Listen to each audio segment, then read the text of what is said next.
Salut à tous, c'est Erwan Lovray, on se retrouve pour l'après-match de la 15e journée de la Ligue de BKT. Le HAC accueillait hier soir Clermont, score nul et vierge, 0-0. C'est parti pour cet après-match.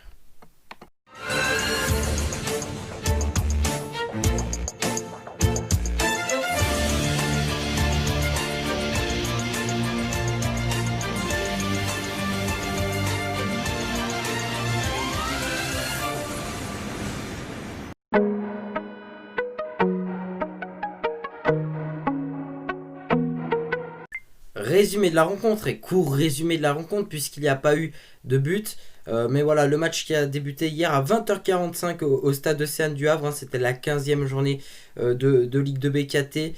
Quelques stats du coup sur ce match où la domination, la possession de balle s'est faite plus en faveur de Clermont, puisque Clermont a quand même eu 70% de possession de balle, ce qui est énorme. Le HAC a vraiment laissé le ballon au Clermontois.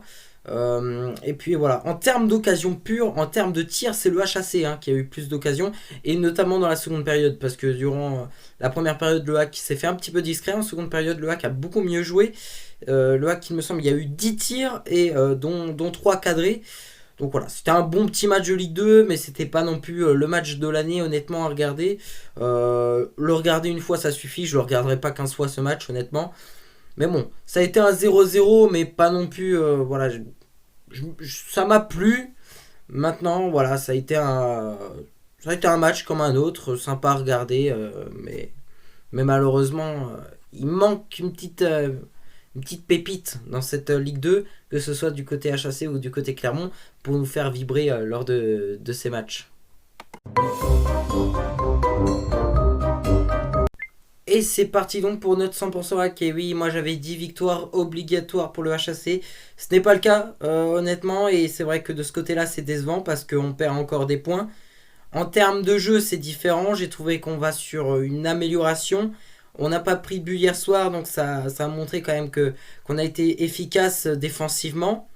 Et on n'a pas pris de but. Et ça, c'était quelque chose de très important. Et c'est quelque chose qui a très bien fonctionné hier soir. Et on a quand même été très bon face à un adversaire qui est pas mauvais, qui est Clermont. Maintenant, évidemment, je trouve qu'on joue trop défensif. On n'est pas assez présent à l'attaque. Même Yves Colleux qui a entraîné le HAC hier, puisque Paul Le Guen était en tribune, c'est Yves Colleux, l'entraîneur adjoint habituel du HAC, qui a pris le poste d'entraîneur du coup pendant que Paul Le Guen était absent. Je l'entendais souvent dire arrêtez de reculer, allez plus devant. Je l'entendais de la télé dire ça, et c'est vrai que ça veut dire que le HAC joue beaucoup trop bas, et c'est ce qui fait qu'on ne marque pas non plus de buts. Si on veut marquer des buts, faut avoir des fois confiance en soi et aller vers devant. Et le problème du HAC, c'est qu'on n'a pas forcément confiance. On préfère déjà bien défendre, être solide défensivement, ce qui n'avait pas forcément super bien fonctionné lors des derniers matchs, puisqu'on arrivait quand même à se prendre un but minimum. Bon, là aujourd'hui on n'a pas pris de but, c'est bien. On a fait une première période, je dirais pas lamentable, mais voilà, pas forcément très intéressante. En revanche, la seconde période a été beaucoup plus intéressante à suivre, et j'ai trouvé que le HAC a beaucoup mieux joué dans la seconde période. Et c'est là où je me dis que le HAC, sur certaines touches de ballon, sur certaines passes, est capable de proposer du beau jeu. Mais voilà, il manque toujours quelque chose. Une passe... Des fois, il y a des passes d'or qui passent à 10 cm, qui passent à 2-3 mètres. Ça passe pas loin, mais tu te dis, franchement, si ça passe...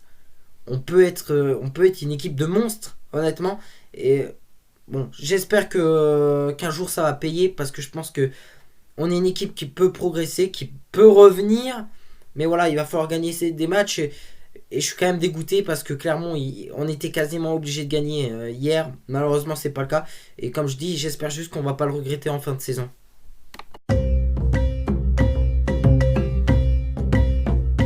Et c'est parti donc pour les notes des joueurs, une note des joueurs plutôt moyenne quand même. J'ai peut-être été très sévère envers des joueurs, mais voilà, ce sont mes notes. Donc Mathieu Gorgelin 6, Gibo 6, Mayembo 7, Ersoy 7, Meras 6, Romain Basque 5, Lecal 5, Fontaine 5. Homme du match, Quentin Cornet, qui pour moi a fait son meilleur match avec les Ciel et Marines, 8, Abdelli 7 et Jamal Thiaré 6. Et voilà, c'est tout pour cette vidéo. Merci à toutes et à tous de l'avoir suivi. Tout de suite, il faut aller dans la description parce qu'il y a le résultat de cette 15e journée de la Ligue de BKT. Il y a le classement actuel de cette Ligue de BKT, mes réseaux si vous voulez me suivre. Et puis on se retrouve samedi, et oui, pour la 16e journée de la Ligue de BKT. Le hack se déplacera face à une grosse équipe quand même, le TFC. Et ce sera bien sympa d'être avec vous. Donc, à samedi.